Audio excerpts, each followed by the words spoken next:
നമ്മളേവരും പ്രതീക്ഷയോടുകൂടി കാത്തു നിൽക്കുന്ന പ്രിയങ്കരനായ മുൻ KPCC പ്രസിഡന്റും വിശ്വാസ സംരക്ഷണ ജാഥയുമായി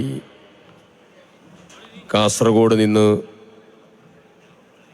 നേതൃത്വം കൊടുത്ത് ഇവിടേക്ക് കടന്നു വന്ന പ്രിയപ്പെട്ട ശ്രീ K മുരളീധരൻ ചെങ്ങന്നൂർ കഴിഞ്ഞു. അല്പസമയത്തിനകം അദ്ദേഹം ഇവിടെ എത്തിച്ചേരുകയാണ്. വളരെ വിശദമായ ആവേശകരമായ പ്രസംഗങ്ങളാണ് ഈ യാത്രയുടെ ഉദ്ദേശ ലക്ഷ്യങ്ങളെ സംബന്ധിച്ച്, അതിൻ്റെ ഉത്തരവാദിത്തങ്ങളെ സംബന്ധിച്ച്, അതിലെ ബോധ്യങ്ങളെ സംബന്ധിച്ച്, നിലപാടുകളെ സംബന്ധിച്ച് തുടക്കം മുതൽ UDF നേതാക്കൾ സംസാരിച്ച് പ്രിയപ്പെട്ട വിഷ്ണു വരെയുള്ള ബഹുമാന്യരായ നേതാക്കന്മാരെല്ലാവരും ഇവിടെ സൂചിപ്പിച്ചു കഴിഞ്ഞിട്ടുള്ളത്. ഞാനതുകൊണ്ട് ചെറിയ വാക്കുകളിലൂടെ എൻ്റെ സംസാരം അവസാനിപ്പിക്കും. ഒക്ടോബർ മാസം 6-ാം തീയതി അതീവ സുപ്രധാനമായിട്ടുള്ള കേരള ഹൈക്കോടതിയുടെ ഒരു വിധിന്യായം വന്നു. ഹൈക്കോടതിയാണ് ഈ വിഷയം പുറത്തേക്ക് കൊണ്ടുവരുന്നതും പൊതുസമൂഹത്തിൻ്റെ രാഷ്ട്രീയ പ്രസ്ഥാനങ്ങളുടെ ശ്രദ്ധയിലേക്ക് കൊണ്ടുവരുന്നതും വലിയ രീതിയിലുള്ള കൊള്ള ശബരിമലയുടെ ചരിത്രത്തിലെ ഇതം പ്രഥമമായ ഏറ്റവും പ്രധാനപ്പെട്ട കൊള്ളയ്ക്ക് നേതൃത്വം കൊടുത്ത ഒരു ഭരണകൂടത്തിൻ്റെ ചെയ്തികൾ മുഴുവൻ പുറത്തു കൊണ്ടുവന്നതായ ആ വിധിന്യായത്തിൽ കേരള ഹൈക്കോടതി പറഞ്ഞ സുപ്രധാനമായ ഒരു വാചകം ഞാനത് മാത്രം പറഞ്ഞുകൊണ്ട് അവസാനിപ്പിക്കാം. It is unmistakably demonstrates the alarming manner in which certain Devasam Board officials had acted in concert with Sri Unnikrishnan Poti, betraying both the sanctity of temple property and the trust reposed in them by the devotees. വളരെ പ്രസക്തവും. എന്തുകൊണ്ടാണ് ഈ യാത്ര എന്ന് ചോദിച്ചാൽ, ഈ യാത്രയുടെ അകക്കാമ്പിലേക്ക് വിരൽ ചൂണ്ടുന്നതായ സുപ്രധാനമായ കോടതി വിധിയാണ്. കോടതി പറഞ്ഞത് ശബരിമലയുടെ പവിത്രതയെ തകർക്കാനും ലക്ഷോപലക്ഷം വരുന്ന അയ്യപ്പ ഭക്തന്മാരുടെ വിശ്വാസത്തെ ഹനിക്കാനും ശബരിമല പുണ്യപൂങ്കാവനത്തെ തകർക്കാൻ ഉണ്ണികൃഷ്ണൻ പോറ്റിയുമായി ചേർന്ന് ദേവസ്വം ബോർഡ് ഉദ്യോഗസ്ഥന്മാരും ചിലരും നടത്തിയ ഗൗരവതരമായ കൊള്ളയെ സംബന്ധിച്ച വിവരങ്ങളാണ് ബഹുമാനപ്പെട്ട കേരള ഹൈക്കോടതി അതിൻ്റെ വിധിന്യായത്തിൽ സൂചിപ്പിച്ച പ്രധാനപ്പെട്ട കാര്യം. ഈ വിധി വന്നാൽ ആ സമയം കേരളത്തിൻ്റെ ദേവസ്വം മന്ത്രി രാജിവെക്കണം. ഈ വിധി വന്ന ദിവസം തിരുവിതാംകൂർ ദേവസ്വം ബോർഡ് അന്ന് പിരിച്ചുവിടണം. രാജിവെച്ചില്ല എന്നുള്ളത് മാത്രമല്ല, പിരിച്ചുവിട്ടില്ല എന്നുള്ളത് മാത്രമല്ല, ശബരിമല ശാസ്താവിൻ്റെ ദ്വാരപാലക വിഗ്രഹങ്ങൾ, സ്വർണ്ണപ്പാളികൾ, സ്വർണം പൂശിയതായിരിക്കുന്ന കട്ടിളകൾ, എന്തിനേറെ പറയുന്നു യോഗദണ്ഡുൾപ്പെടെ വലിയ വലിയ കൊള്ളയ്ക്ക് നേതൃത്വം കൊടുക്കുന്നതായ വിവരങ്ങൾക്ക് മുഴുവൻ നമ്മൾ പാത്രി ഭവിക്കുമ്പോഴും അതിൽ ഉൾപ്പെട്ടതായിരിക്കുന്ന കൊള്ള സംഘത്തെ പിടിക്കാനും അമർച്ച ചെയ്യാനുമുള്ള നടപടികൾക്കും പിരിച്ചുവിടണം നേതൃത്വം കൊടുക്കാതെ അവരെ സംരക്ഷിക്കാനുള്ള നിലപാട് സ്വീകരിച്ച സമയത്താണ് കേരള പ്രദേശ് കോൺഗ്രസ് കമ്മിറ്റി ഈ ഒരു വലിയ വിശ്വാസ സംരക്ഷണ യാത്രയ്ക്ക് നേതൃത്വം കൊടുക്കാൻ തീരുമാനമെടുത്തത്. ഇന്ന് ഓരോ കാര്യങ്ങൾ പുറത്തു വരികയാണ്. നമ്മൾ കരുതിയതിലും നമ്മൾ പ്രതീക്ഷിച്ചതിലും എത്രയോ അപ്പുറമാണ് ഇവർ ശബരിമലയിൽ നേതൃത്വം കൊടുത്തതായിരിക്കുന്ന കൊള്ള എന്ന് ഓരോ ദിവസവും പുറത്തു വരികയാണ്. പോറ്റി പറയാണ്, എന്നെ കുടുക്കിയവർ, എന്നെ കൈകാര്യം ചെയ്തവർ അനുഭവിക്കും. ഞാൻ ചിലതൊക്കെ പറയും. ആരെക്കുറിച്ചാ? കടകംപള്ളി പറയണം, വാസവൻ പറയണം, ദേവസ്വം ബോർഡ് പ്രസിഡന്റ് പറയണം.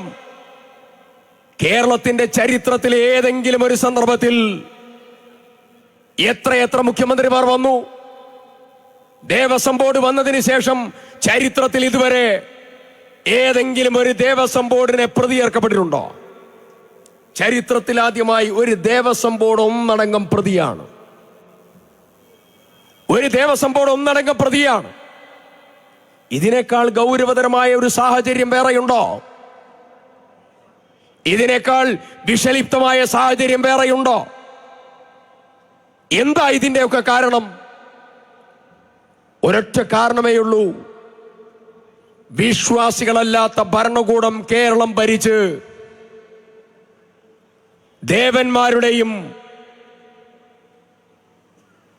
അമ്പലത്തിന്റെയും ക്ഷേത്രത്തിന്റെയും വിശ്വാസത്തിന്റെ ഭാഗമായുള്ള കാണിക്കയും ഇതെല്ലാം കൊള്ളയടിക്കാൻ നേതൃത്വം കൊടുക്കുന്നു. നമ്മൾ ചർച്ചിൽ പോകുമ്പോ, നമ്മൾ പള്ളികളിൽ പോകുമ്പോ, നമ്മൾ അമ്പലങ്ങളിൽ പോകുമ്പോ അവിടെയുള്ള നയാ പൈസ തൊടില്ല. ഭയമായിരിക്കും, ദൈവത്തെ ഓർത്തുള്ള ഭയം. പക്ഷെ ഇവർക്ക് എന്ത് ദൈവഭയമാ? ദൈവഭയമില്ലാത്തവർ ഇതും ഇതിനപ്പുറമുള്ളതായിരിക്കുന്ന പ്രവർത്തനങ്ങൾക്ക് നേതൃത്വം കൊടുക്കും. ഇപ്പൊ ചോദിക്കുന്നത്, സോഷ്യൽ മീഡിയ ഹാൻഡിലുകളിൽ കമ്മ്യൂണിസ്റ്റ് സൈബർ ബാരിയേഴ്സ് ചോദിക്കുകയാണ്, എന്താ കോൺഗ്രസിന് ഇത്ര താല്പര്യം? ഞങ്ങൾക്ക് താല്പര്യമുണ്ട്. ഞങ്ങളുടെ താല്പര്യം വിശ്വാസത്തിന്റെ താല്പര്യമാണ്. അത് ഇന്നും ഇന്നലെയും തുടങ്ങിയതല്ല. സ്വാതന്ത്ര്യത്തിന് മുമ്പുള്ളതായിരിക്കുന്ന ചരിത്ര സംസ്കാരം മുതൽ കോൺഗ്രസിന്റെ സമീപനം അതാണ്. വിശ്വാസം, ആ വിശ്വാസത്തിന്റെ ഭാഗമായുള്ള സംരക്ഷണം, ഭരണഘടന എൻവിസേജ് ചെയ്യപ്പെടുന്നതായിരിക്കുന്ന ഭരണഘടനാ മൂല്യങ്ങൾ ഈ നാട്ടിൽ സംരക്ഷിക്കുക എന്നുള്ള ഉത്തരവാദിത്തം കോൺഗ്രസ് എല്ലാ കാലത്തും സ്വീകരിച്ച നയസമീപനമാണ്. ഞാൻ ചോദിക്കുന്നു, ഇന്ത്യ രാജ്യത്ത് മുസ്ലിം വ്യക്തി നിയമത്തിന്റെ ശരീഅത്തിന്റെ പ്രശ്നമുണ്ടായി. അന്ന് ഇസ്ലാമിക ശരീഅത്തിനെ ഈ രാജ്യത്ത് സംരക്ഷിക്കാൻ നിലപാട് സ്വീകരിച്ച രാഷ്ട്രീയ പ്രസ്ഥാനത്തിന്റെ പേര് ഇന്ത്യൻ നാഷണൽ കോൺഗ്രസ് എന്നാണ്.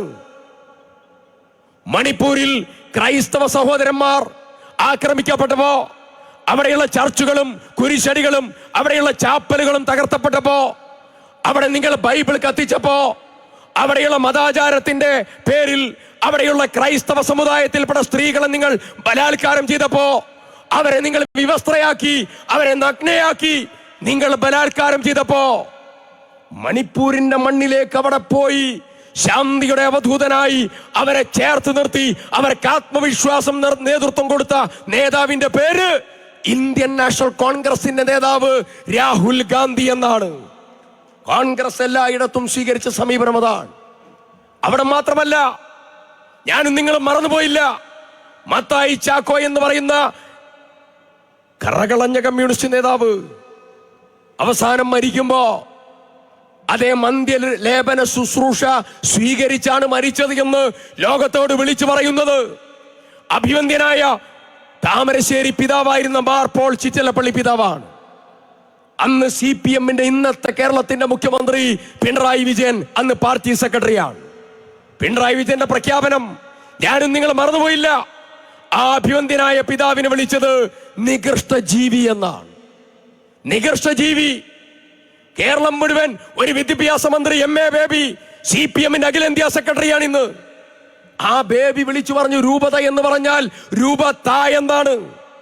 അഭിവന്ദ്യരായ പിതാക്കന്മാരെ കാക്കാൻ, സംരക്ഷിക്കാൻ, അവരെ ആക്ഷേപിക്കുന്നതിനെ പ്രതിരോധിക്കാൻ കേരളം മുഴുവൻ ജനാധിപത്യ സംവേദങ്ങൾക്ക് നേതൃത്വം കൊടുത്ത രാഷ്ട്രീയ പ്രസ്ഥാനത്തിന്റെ പേരാണ് ഇന്ത്യൻ നാഷണൽ കോൺഗ്രസ് എന്ന് പറയുന്ന രാഷ്ട്രീയ പ്രസ്ഥാനം. ഞാൻ ചോദിക്കുന്നു, ഇവിടെ പറഞ്ഞല്ലോ കനകദുർഗയും അതുപോലെ ബിന്ദു അമ്മിണി ഉൾപ്പെടെയുള്ള ആളുകൾ. കേരളത്തിന്റെ മുഖ്യമന്ത്രി പിണറായി വിജയൻ അന്ന് കേരളത്തിന്റെ ഒന്നാം പാദ മുഖ്യമന്ത്രിയാണ്. ആ മുഖ്യമന്ത്രി കേരളം ഭരിക്കുമ്പോ പോലീസിന്റെ ഹെൽമറ്റ്, പോലീസിന്റെ പടച്ചട്ട പമ്പയിൽ, അത് കഴിഞ്ഞ് പോലീസ് അകമ്പടിയോടുകൂടി സന്നിധാനത്തേക്ക് കൊണ്ടുപോയി കേരളത്തിന്റെ മുഖ്യമന്ത്രി പത്രപ്രവർത്തകർക്ക് മുമ്പിൽ പ്രഖ്യാപിക്കുകയാണ്, ഒരു മുഖ്യമന്ത്രി ശബരിമലയുടെ സന്നിധാനത്തിന്റെ, ശബരിമലയുടെ ആചാര അനുഷ്ഠാനങ്ങളെ തകർക്കാൻ ഞങ്ങൾക്കിതാ സാധിച്ചിരിക്കുന്നു. ആചാരത്തെ തകർക്കുക, വിശ്വാസത്തെ തകർക്കുക, അത് കമ്മ്യൂണിസ്റ്റ് പ്രത്യയശാസ്ത്രവുമായി അലിഞ്ഞു ചേർന്നതാണ്. ഒരു മുഖ്യമന്ത്രി പറയാണ്, ആഗോള അയ്യപ്പ സംഗമം നടത്തിയ മുഖ്യമന്ത്രിയാണ് അന്ന് പറഞ്ഞത്.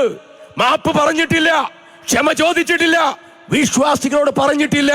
ആ മുഖ്യമന്ത്രിയോട് ഞങ്ങൾ ചോദിക്കുന്നു, ശബരിമലയെ തകർക്കാൻ, ശബരിമലയുടെ വിശ്വാസത്തെ തകർക്കാൻ, ആചാരത്തെ തകർക്കാൻ എല്ലാ സന്ദർഭങ്ങളിലും ഒളിഞ്ഞും തെളിഞ്ഞും നേതൃത്വം കൊടുത്ത രാഷ്ട്രീയ പ്രസ്ഥാനത്തിന്റെ പേര് പിണറായി വിജയൻ എന്ന് പറയുന്ന മുഖ്യമന്ത്രിയും CPIM എന്ന് പറയുന്ന രാഷ്ട്രീയ പ്രസ്ഥാനവുമാണ്. അന്നത്തെ ജാഥാ നായകന്മാർ ഇവിടെയുണ്ട്, അന്ന് ജാഥയ്ക്ക് നേതൃത്വം കൊടുത്തവരുണ്ട്. അതിന്റെ തിക്തഫലം നിങ്ങൾ അനുഭവിച്ചു. കേരളത്തിൽ തെരഞ്ഞെടുപ്പ് നടന്നു. ആ തെരഞ്ഞെടുപ്പിൽ ജനം മുഴുവൻ നിങ്ങളെ, പാർലമെന്റ് തെരഞ്ഞെടുപ്പിൽ ദയനീയമായി നിങ്ങളെ തകർത്തു. ഞങ്ങൾ പിണറായി വിജയനോട് പറയാണ്, വളരെ കൃത്യതയോടുകൂടി പറയാണ്, അയ്യപ്പനോട് കളിച്ച ഒരാളും നേരെ ചെവ്വേ പോയിട്ടില്ല. ഇത് പിണറായി വിജയന്റെ ഒടുക്കത്തെ പടയലാണ്. വിശ്വാസ സംരക്ഷണ യാത്രയുടെ സമാപനം അയ്യപ്പന്റെ ജന്മസ്ഥലമായ ബാല്യകാല മേഖലയായിട്ടുള്ള ഈ പന്തളത്ത് വെച്ചുകൊണ്ട് സമാപിക്കുമ്പോ ഒരു കാര്യം പറയാൻ ആഗ്രഹിക്കുന്നു, ഇത് പിണറായി വിജയൻ സർക്കാരിന്റെ ഒടുക്കത്തെ പടയല. ഈ സർക്കാരിനെയും കൊണ്ട് മാത്രമേ ഇത് അവസാനിക്കൂ എന്ന്, പോകൂ എന്ന് വളരെ ഉത്തരവാദിത്വത്തോടു കൂടി സൂചിപ്പിച്ചുകൊണ്ട് ജനാധിപത്യ സംവിധാനത്തിന്റെ ഭാഗമായിട്ടുള്ള ഭരണഘടന ഉറപ്പ് നൽകുന്ന വിശ്വാസം, ആചാരം, അനുഷ്ഠാനം, അതിനെ സംരക്ഷിക്കാൻ വേണ്ടിയുള്ള ഈ ഏറ്റവും വലിയ പോരാട്ടം 41 ദിവസം നോയമ്പെടുത്ത്, ഇരുമുടിക്കെട്ടുമേന്തി, ശരണമന്ത്രങ്ങൾ മുടക്കി, 18-ാം പടിയും ചവിട്ടി ശബരിമല ശാസ്താവിനെ കണ്ട് സങ്കട നിവൃത്തിക്ക് നേതൃത്വം കൊടുക്കുന്ന ലക്ഷോപലക്ഷം വരുന്ന ഹൈന്ദവ അയ്യപ്പ ഭക്തന്മാരുടെ സാമൂഹ്യ രംഗങ്ങൾ തീർത്തതായിരിക്കുന്ന മണ്ണാണ് ഈ കേരളത്തിന്റെ സാമൂഹ്യ സാംസ്കാരികമായിട്ടുള്ള മണ്ണ്. ആ മണ്ണിനെ തകർക്കാൻ പിണറായി വിജയനല്ല, 1000 വിജയന്മാർ ശ്രമിച്ചാലും നടക്കില്ല എന്ന് ഓർമ്മപ്പെടുത്താൻ, ശബരിമല ശാസ്താവിനെ കാക്കാൻ, വിശ്വാസികളെ കാക്കാൻ, സംരക്ഷിക്കാൻ, അതിനുവേണ്ടി നടത്തുന്ന ഈ വലിയ പോരാട്ടത്തിൽ ഇവിടെ കണ്ണികളായ നിങ്ങളെ എല്ലാവരെയും അഭിവാദ്യം ചെയ്തുകൊണ്ട് അവസാനിപ്പിക്കുന്നു. അഭിവാദനങ്ങൾ. ജയ് ഹിന്ദ്.